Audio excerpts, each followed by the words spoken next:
No, estamos de vuelta en este Sol de los Sábados después de estas llamadas tan interesantes, nuestros oyentes, que la verdad que se distinguen. Sí. Los oyentes del Sol de los Sábados, sí. No, nos llenan de orgullo. Viste, Ray, una audiencia inteligente. Sí, acuciosa. Sí, aguda. Bueno, a las 9:10 de la mañana recibimos con nosotros a Cau Batista, viceministro de Áreas Protegidas del Ministerio de Medio Ambiente. Muy buen día. Un aplauso para Cau. No, le da muchas gracias a ustedes por el favor de permitirnos estar aquí, de conversar y pagando una deuda a nuestra productora Jennifer, que le hemos puesto como 4 o 5 fechas distintas, pero ya estamos por aquí. Una gran gestora. Sí, así que a la orden, de verdad que sí. Bien, Cau, ¿cómo van las áreas protegidas de la República Dominicana? Que siempre son un tema, ¿no? De hecho, Sí. en las últimas conversaciones que han ocurrido con ambientalistas, se ha hablado de ampliar esas áreas protegidas y las que ya están en los decretos, pues verdaderamente convertirlas en tal, ¿no? Sí. Algunas que faltan. ¿Cómo va eso? Mire, de por sí es una actividad bastante retadora en el día a día. A pesar de ya tener nosotros 5 años en el ministerio, siempre digo que todos los días aprendemos algo, todos los días sale algo nuevo. Esto es un país bastante dinámico y eso se traduce en el Sistema Nacional de Áreas Protegidas. Hay realidades que cambian con el paso del tiempo en el país y todas tienen de alguna manera u otra un impacto en el sistema de áreas protegidas. Ahora bien, nosotros estamos en una etapa, yo le he puesto algunas frases jocosas a cómo vamos en el proceso y desde la perspectiva de lo que debería ser un sistema de áreas protegidas moderno, para que todos sepan, los sistemas de áreas protegidas son un modelo de desarrollo sostenible que existe en todo el mundo. O sea, nosotros no estamos inventando algo. Tenemos un convenio con la Unión Internacional de la Conservación de la Naturaleza, que es el que da la categorización de nuestro sistema de áreas protegidas. El mismo sistema, la misma categoría que tiene Estados Unidos, Rusia, los parques nacionales de Europa o los sistemas de áreas protegidas de todo el mundo, los tenemos nosotros por igual. Y nos llevamos de esa guía.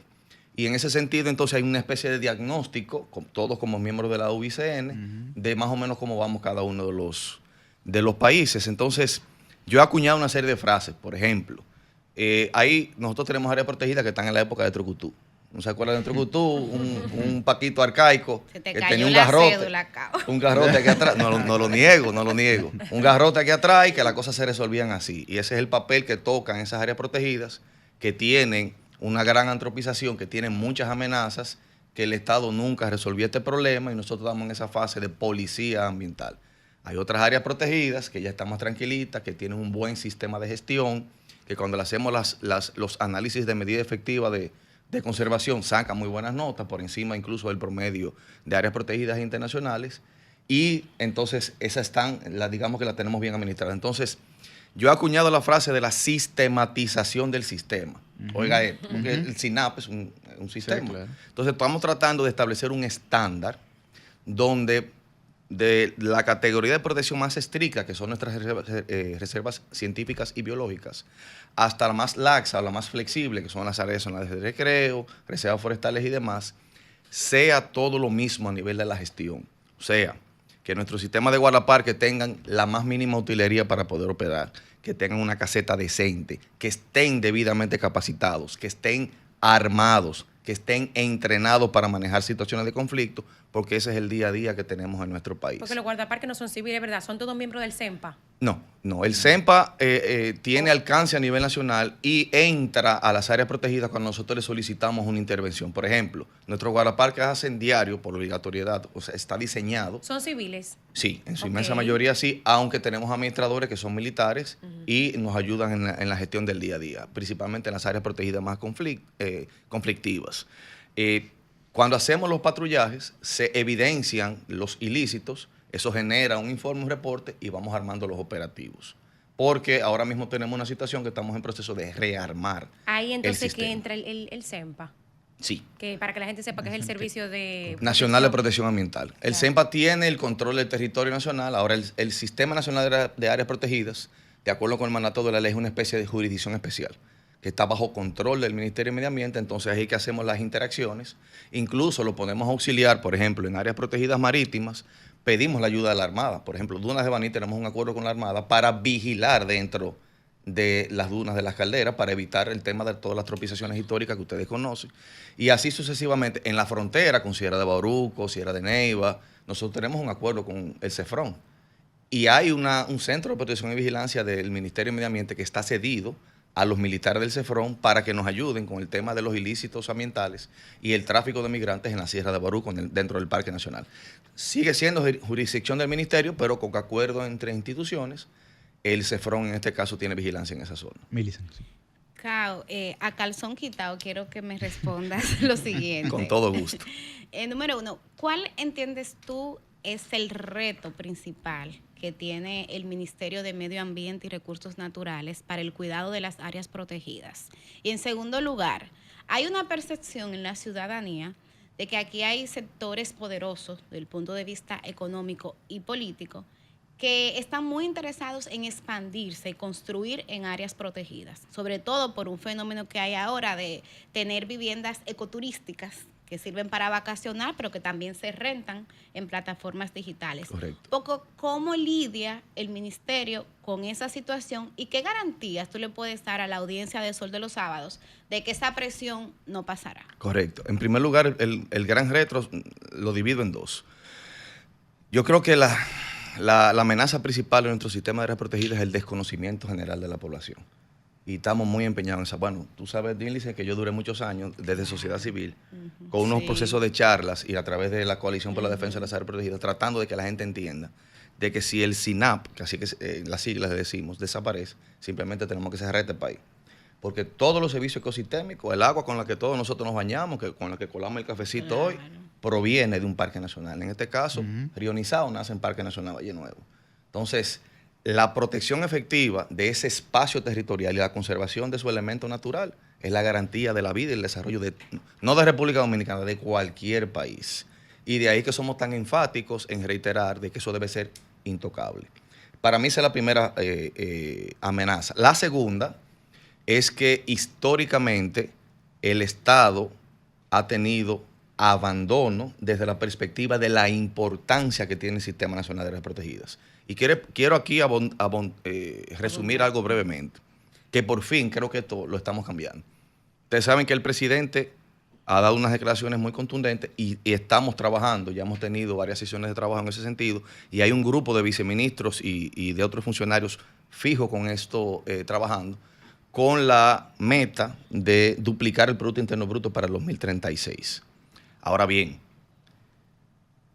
no hay forma alguna de poder lograr ese nivel de convertirnos en un país de ingreso alto sin que eso ponga en detrimento más recursos naturales. Entonces, ¿qué es lo que estamos tratando? Cambiar el modelo, el enfoque del desarrollo de estos siguientes 11 años que nos faltan para llegar a esa meta, a los fines de que procuremos la sostenibilidad que por fin como país, porque este recurso es finito. República Dominicana siguen siendo los 48.800 kilómetros cuadrados. No va a crecer en territorio, no van a aparecer nuevos ríos, no van a aparecer nuevas zonas boscosas, son las mismas. Sin embargo, nuestra población crece, el poder adquisitivo ha ido aumentando paulatinamente y eso genera más presión, porque si usted tiene más capacidad económica, usted per cápita, por ejemplo, consume más agua.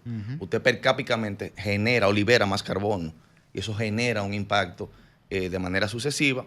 Y entonces las inversiones al Ministerio de Medio Ambiente con el objetivo de poder subsanar los pasivos ambientales que tenemos heredados siguen siendo las mismas. Esto no ha ido cambiando. Ahora, producto de esto tenemos la firme esperanza. Yo estoy muy optimista en ese sentido y en algunas cosas que hemos hecho ya en los últimos 2 o 3 años de gestión, de que le estamos cambiando la cara al Sistema Nacional de Áreas Protegidas y más adelante nos vamos a referir en lo propio. Bien. Respecto, perdón, Emily se hizo una segunda pregunta. Sí, esto no deja de ser principalmente en las áreas protegidas que están en, por ejemplo, la zona de Jarabacoa. Exacto. Nosotros tenemos una gran presión. Esa es apetecible por demás. Por ejemplo, la Reserva Forestal Guaigüí. Ahora bien, la ley sectorial es muy clara. Dentro del Sistema Nacional de Áreas Protegidas no se pueden construir. Lo primero es que el artículo 40 de la ley 6400 dice que todo proceso de construcción en este país debe llevar una licencia del Ministerio de Medio Ambiente. Y lo segundo es que los sistemas de protección efectiva que hemos instalado uno en la zona nos permiten, cuando hay un intento de un ilícito, automáticamente detenerlo. Recientemente acabamos de detectar un proceso incluso corrupto. Se ha sometido una serie de empleados del ministerio, donde había una situación de un cambio en las coordenadas. Eso era una mafia que había Eso es ahí. bueno que la gente una lo- mafia, correcto, una la mafia podemos decir ambiental, abiertamente. claro. La podemos decir abiertamente, Sí. donde la persona interesada en construir tiene un terreno tiene dentro, en este caso la Reserva Forestal Guayguí, pero manejaban el esquema para que las coordenadas salieran muy fuera de áreas protegidas. Eso es un proceso de permisología menos Más expedito. Más fácil. correcto, más laxo, menos complejo, y el permiso te salía como un CRIM, como un certificado de riesgo de mínimo impacto. Vaya. Ahora, una cosa es el permiso, otra cosa donde estaba Inventamos. construyendo. Cuando nuestros guardaparques van haciendo el patrullaje, que yo soy radical con eso. Deme su permiso. Nuestros guardaparques ya están entrenados, todos tienen un GPS, las coordenadas son distintas y hacen un reporte. Paran la obra y ahí detectamos un esquema mafioso de varias infraestructuras que se estaban intentando construir en esa Que zona. gracias a Dios esos guardaparques fueron serios y no Sí. también se metieron en En la ese vuelta. esquema. Correcto, En la porque vuelta. dentro del esquema que hemos montado tenemos los guardaparques, pero también tenemos supervisores en la zona, o yo le mando gente de otro lado. O sea, esto es doble, Qué bueno. digamos, Claro. doble confirmándole Claro. la información, Qué porque bueno, si no, de Pablo. verdad se nos cuelan. Right.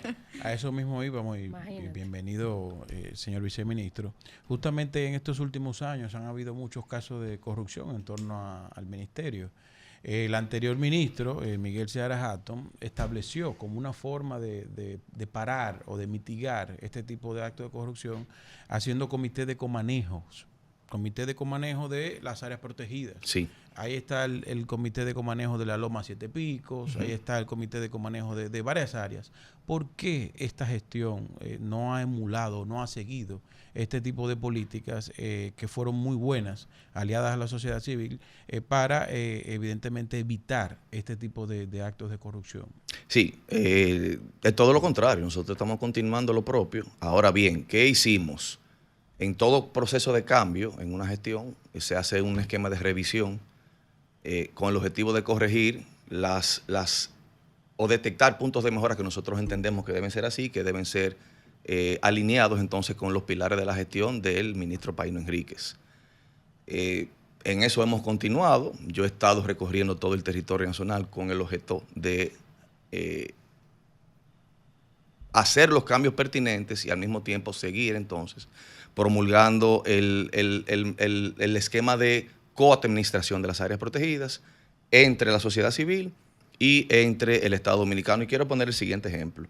En noviembre de 2024, el presidente Abinader emitió un decreto declarando el Parque Nacional Hoyo del Pino. Ya nosotros estamos dando los pasos para que esa área protegida, que es vital para el aporte hídrico de la principal cuenca en volumetría del país, que es la Yuna, ya hay una organización de la sociedad civil que en este momento prefiero no mencionar porque eso genera presiones en el territorio. Y dice, pero fue por ello que la declararon, que va a ser la comanejante natural del área protegida porque es la doliente en el territorio. Pero quiero citar otro ejemplo que estaba vencido desde hace años. Los acuerdos de comanejo, de cogestión de los parques nacionales Sierra de Bauruco y Jaragua, con una entidad de gran prestigio y reconocimiento que es Grupo Jaragua, ya lo tenemos listo para firma y lo que estamos es manejando agenda del señor ministro porque él es, de acuerdo con la ley, quien debe firmarlos. Y eso está a tiro de hit. Y así unos 10, 12 acuerdos de comanejo.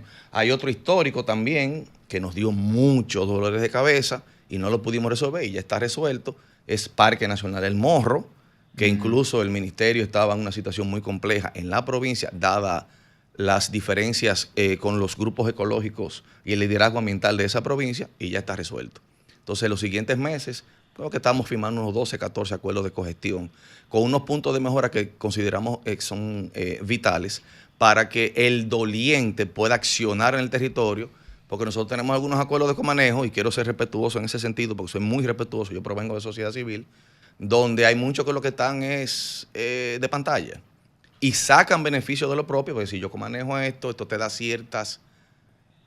te abre ciertas puertas hacia algunos procesos, porque tú estás aportando, tú tienes un acuerdo con el Estado Dominicano, pero realmente tú tienes lo que son los dolientes, lo que te ejecutan en el territorio, esos son los que tenemos que priorizar.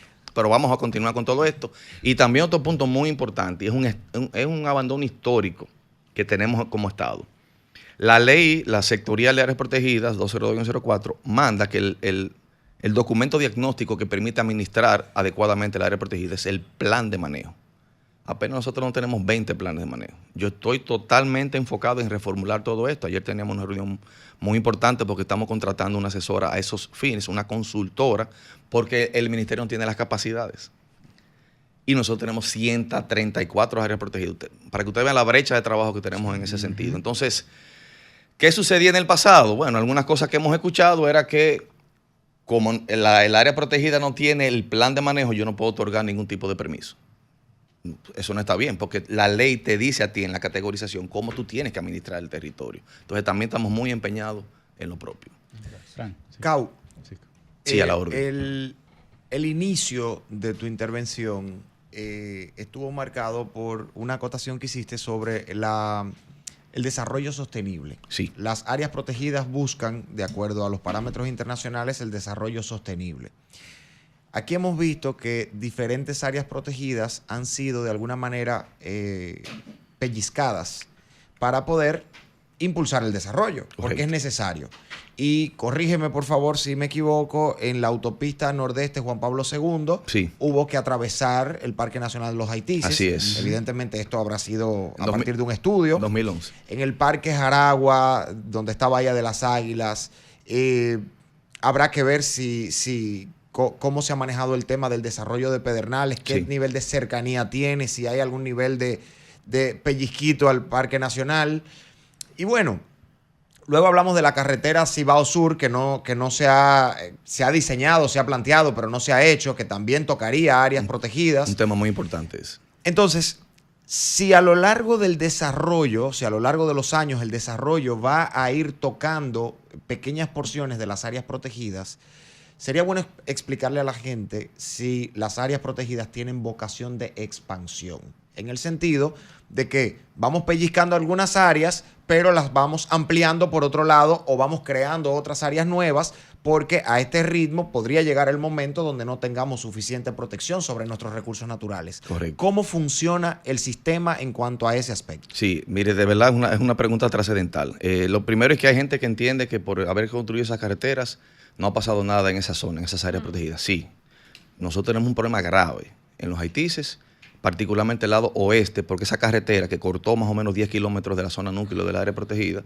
facilita el acceso por diferentes puntos de los ilícitos ambientales, particularmente el cultivo de ciclo corto. O sea, no es la carretera en sí, sino lo que permite la carretera, que es Correcto. acceder al área. Correcto, porque mientras más remota está el área, más difícil es para poder acceder, porque De acceso, tú necesitas maquinaria y herramientas para tú poder ingresar o sacar los productos, en este caso productos agrícolas o de ganadería que tú tienes en la zona. Entonces, al tú hacer una carretera, si no aumentaste o si no hiciste más eficiente el sistema de protección y vigilancia, automáticamente se nos está cayendo. Entonces, ¿qué hicimos en los Haití? Acabamos de inaugurar la semana pasada 5 centros de protección y vigilancia, 4 nuevos y 1 reparado, con el objeto de blindar de alguna manera u otra o aumentar la capacidad de gestión del entorno de los Haitises en la fase de la carretera. Y están las casetas de Majagual Viejo, que ya existía, que está fuera del Parque Nacional, Majagual Nuevo, que cuando usted va para Samaná ahora, dentro de los Haitises, usted se va a dar cuenta a la derecha, una caseta nueva hermosísima que tenemos ahí. Eso Sí. busca desde ahí establecer un sistema de vigilancia y patrullaje para disminuir los ilícitos.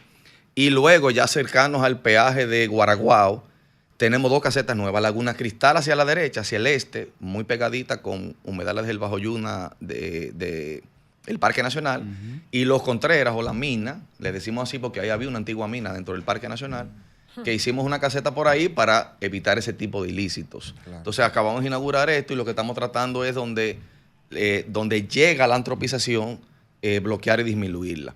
Respecto a Jaragua, este caso es un poco distinto. La carretera Oviedo-Pedernales existe primero a la declaratoria del área protegida. Ok. Entonces, ahora bien, está sufriendo una ampliación. Y lo que hemos tratado de hacer... La carretera, no la la área carretera, protegida. no, la carretera está siendo ampliada por producto del desarrollo turístico del proyecto del Master Plan de Desarrollo Pedernales. Ahora bien, la carretera lo que sigue es el mismo curso que ya estaba y sí está atenuando o resolviendo Los que hemos visitado esa zona saben que esa carretera tenía Claro. muchas curvas y muchas subidas y Ajá. bajaditas, que era quizás Ah, la tecnología de ese tiempo. En esa carretera me he encontrado yo varias vacas sentadas en la talvia cogiendo fresco. Y claro, tú vas corriendo en una carretera y cuando te Parqueada. encuentras la vaca parqueada Ay, es ay, mierda. Y una curva cerrada de Sí, así frente. mismo, te la Dios encuentras de te frente. Entonces, está siendo atenuada, eso tiene la debida permisología del ministerio. Ahora, estamos vigilantes de lo propio. El día pasado mandamos a detener el proceso porque en un lugar, Dios mío, ahora no recuerdo el nombre. Usted sabe que los sectores de las diferentes áreas protegidas tienen un nombre común, pero hay una cueva con un potencial grandísimo y estábamos analizando si ese cambio ligero en el trazado podía tener algún tipo de interacción. Quizá no el trazado, sino las infiltraciones que genera. Entonces, técnicamente se determinó que no. Mire, obras públicas pueden continuar. Ahora bien, en la parte del desarrollo hotelero de Pedernales, ahí no hay hasta este momento ningún tipo de inconveniente. Toda la parcela que se entregó, en este caso a la Dirección General de Alianzas Públicos Privadas, Al fideicomiso. al fideicomiso, está totalmente fuera de toda área protegida. Y hubo un punto de conflicto en ese momento, que es un área protegida categoría 6, se llama Bucanyé, o Área Nacional de Claro. Recreo Playa Pedernales Cabo Rojo. Eso se resolvió. Ahí dentro no está sucediendo nada. Parque Nacional Jaragua por igual está blindado por ley. Y Bahía de las Águilas, que todos saben el proceso judicial de poco más de 20 años que se libró ahí, hoy día su titularidad es completamente del Estado Dominicano y la ley es clara. Lo primero es que un terreno del Estado Dominicano no puede ser transferido, no puede ser invadido. Y Bahía, por su condición de ser parte del Parque Nacional Jaragua, la ley no permite ningún tipo de construcciones ahí. La vocación Sí, expansiva de las áreas. ¿Se están creando Sí. más áreas? Sí. ¿Cómo se está haciendo eso? sí, como bien dije, en noviembre ya la última área protegida nueva. Ahora bien, estamos persiguiendo un esquema de protección de cuencas hidrográficas. El agua es vital para nuestro desarrollo. Está el 30x30 también, República Correcto. Dominicana. Entonces, bajo el documento diagnóstico 30x30, que bueno que usted lo acaba de mencionar, que esto viene de un acuerdo internacional, o sea, no es que no cogió con eso, por decirlo así, porque mucha gente tiende a decir esto. El protocolo CUMNI Montreal, cuando se firma en el, creo que fue 2021, sale de un documento diagnóstico que indica que un país puede desarrollarse o puede mantener su esquema de desarrollo variando hacia la sostenibilidad si logra proteger efectivamente o conservar efectivamente mínimamente el 30% del territorio marítimo y el territorio terrestre. Y del agua Entonces, dulce. Correcto. Entonces, ahora nosotros tenemos un enfoque un poco más estratégico y es más o menos aproximadamente entre el 85 y 90% de las principales cuencas hidrográficas de nuestro país ya están dentro del sistema de área protegida, lo cual es una garantía hasta cierto punto de que por lo menos las cuencas altas, si nosotros respetamos el sistema de área protegida y lo seguimos vigilando y cuidando, hay una garantía de la permanencia del agua. El agua va a fluctuar. Vamos a tener periodos de sequía, vamos a tener periodos de mucha agua, como ahora, que estamos ligeramente por encima del promedio histórico de agua, lo cual es bueno, mantiene buenos niveles en nuestras presas, pero no se lo van a secar nuestros ríos. Ahora tenemos problemas en las cuencas medias, en las cuencas bajas, donde ya llega el desarrollo humano. Entonces, ¿qué estamos haciendo? Tenemos un estudio, el ministro está muy empeñado en esto, donde se está priorizando para las nuevas áreas protegidas, si es que las hay, porque una decisión ya, a final de cuentas, entre el Estado, sociedad civil y una última decisión del señor presidente de la República, para solamente nuevas protecciones de cuencas, espacios de cuencas hidrográficas. Y ahí tenemos un estudio muy importante que más adelante con mucho gusto podemos abordar. Bien, nosotros vamos a una pausa y retornamos de inmediato con Cao Batista, viceministro de Áreas Protegidas del Ministerio de Medio Ambiente. Cambio y fuera.